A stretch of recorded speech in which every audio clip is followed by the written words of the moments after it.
नमस्ते बच्चों, आज हम पढ़ेंगे क्लास 8 का मल्हार चैप्टर नंबर 5 कबीर के दोहे। तो कबीर दास जी का पहला दोहा है, सांच बराबर तप नहीं, झूठ बराबर पाप, जाके हृदय सांच है, ता हृदय गुरु आप। कहते हैं कि सच से बड़ा कोई तप नहीं है, यानी कि सच को इन्होंने एक तपस्या का समान बताया है। सच बोलना एक तपस्या है और झूठ को इन्होंने पाप से, उसकी समानता पाप से की है कि झूठ पाप के बराबर होता है, इससे बड़ा कोई पाप नहीं हो सकता है। जाके हृदय सांच है, ता हृदय गुरु आप। जिसका हृदय सच्चा है उसी के हृदय में ईश्वर का निवास होता है, या उसी के वही ईश्वर के हृदय में निवास कर सकता है।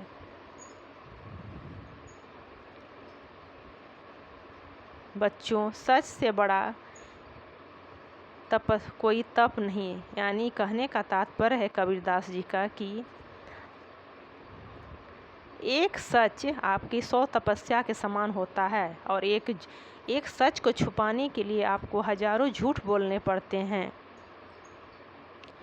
और फिर भी आपको हमेशा ये डर बना हुआ रहता है कि कहीं हमारा झूठ पकड़ा न जाए।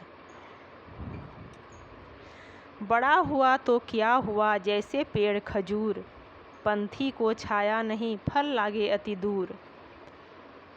कहते हैं कि बड़े होने से क्या होता है, जैसे पेड़ खजूर, यानी कि यहाँ बड़े की समानता जो उपमा दी गई है वो खजूर के पेड़ से की गई है। खजूर का पेड़ आपने देखा होगा कि बहुत ही ऊंचा होता है, बहुत ही लंबा सीधा ऊपर चला जाता है और वहाँ जाके खजूर लगता है। पंथी को छाया नहीं, फल लागे अति दूर।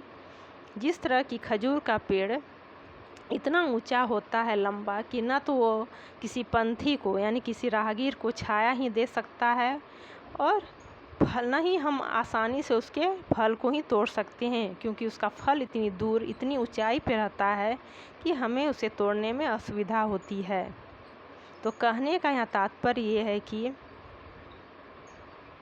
सिर्फ धनवान या बड़ा होने से कुछ नहीं होता, आपका दिल भी बड़ा होना चाहिए जो दूसरे के काम आए, दूसरों को आप छाया दे सकें, यानी हमेशा परोपकार करें, दूसरे के लिए करें, इससे बड़ा कोई सुख नहीं है।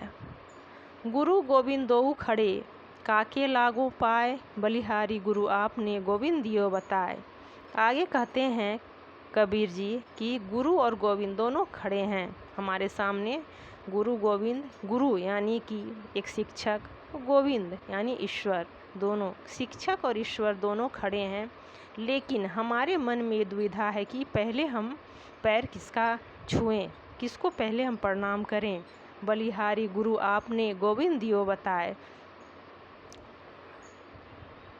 गुरु ने ही यानी कि एक शिक्षक ने ही हमें गोविंद तक पहुँचने का, ईश्वर कौन है, क्या है ईश्वर, कैसे हैं, कहाँ हैं, इसका रास्ता ये समझाया है किसने, तो हमें एक शिक्षक ने ही समझाया है।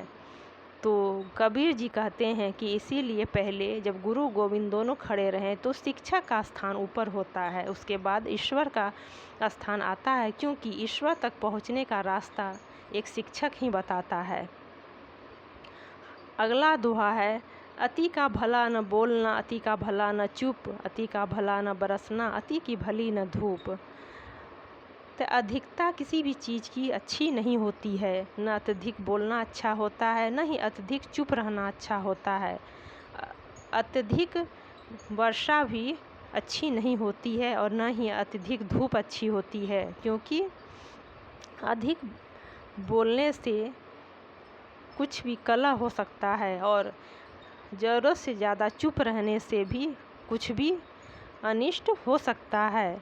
अत्यधिक बरसने से चारों तरफ बाढ़ ही बाढ़ और पानी ही पानी आ जाता है, और जब धूप बहुत ज़्यादा अत्यधिक हो जाती है तो हमारी धरती तब सूखने लगती है। तो कहने का मतलब है कि इसलिए जीवन में इंसान को हमेशा सामंजस्य बनाकर चलना चाहिए, किसी भी चीज़ की अधिकता अच्छी नहीं होती है।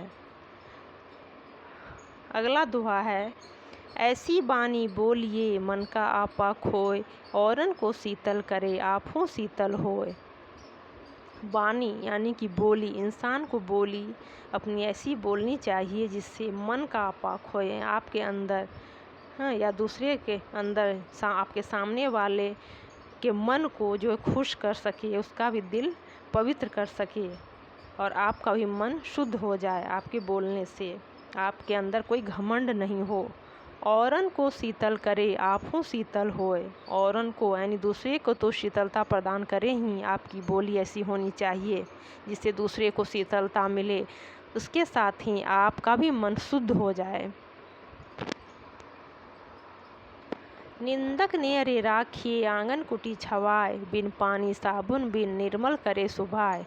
कहते हैं कि निंदक यानी जो आपकी निंदा करते हैं उसके लिए आंगन कुटी छवाए, आंगन में कुटिया छवा कर रखना चाहिए का तात्पर्य है कि उसे हमेशा अपने पास रखना चाहिए, क्योंकि आपके मन को साफ करने के लिए इससे अच्छा कोई दूसरा उपाय नहीं हो सकता है। आपका मन बिना साबुन और बिना पानी का ही साफ हो जाएगा, क्योंकि जब वो आपके निकट रहेगा तो आपकी सारी कमियों को वो हमेशा बताता रहेगा। निंदा, आपकी निंदा करेगा आपके मुंह पे, तो आपको ये समझ आएगा कि आपके अंदर क्या कमियां हैं और उसे आप दूर कर सकते हैं। अगला दोहा है, साधु ऐसा चाहिए जैसा सूप सुभाए, सार सार को गही रहे थोथा दे उड़ाए। साधु, सूप होता है फटकने वाला, आपने देखा होगा कि आपके घरों में मम्मी लोग सूप से अनाज फटकती होंगी, जैसे चावल, गेहूँ या दाल। तो उसमें जो गंदगी होती है उसे फटक कर हम साफ़ करते हैं, तो उससे क्या होता है कि जो अनाज होता है वो रह जाता है और उसमें जो गंदगी होती है वो उड़ जाता है। इसलिए कहते हैं साधु ऐसा चाहिए कि हमारे अंदर ऐसी चीज़ होनी चाहिए जिससे कि हमारी तुलना उस सूप से की गई है। ये बहुत ही एक अच्छा उदाहरण है कि उसको फटकने से, सूप के फटकने से सूप में जो है अच्छा अनाज बच जाता है और उसमें जितने गंदे कीड़े मकोड़े या जो भी धूल होते हैं वो सभी उड़ जाते हैं। तो संसार का यही सार है कि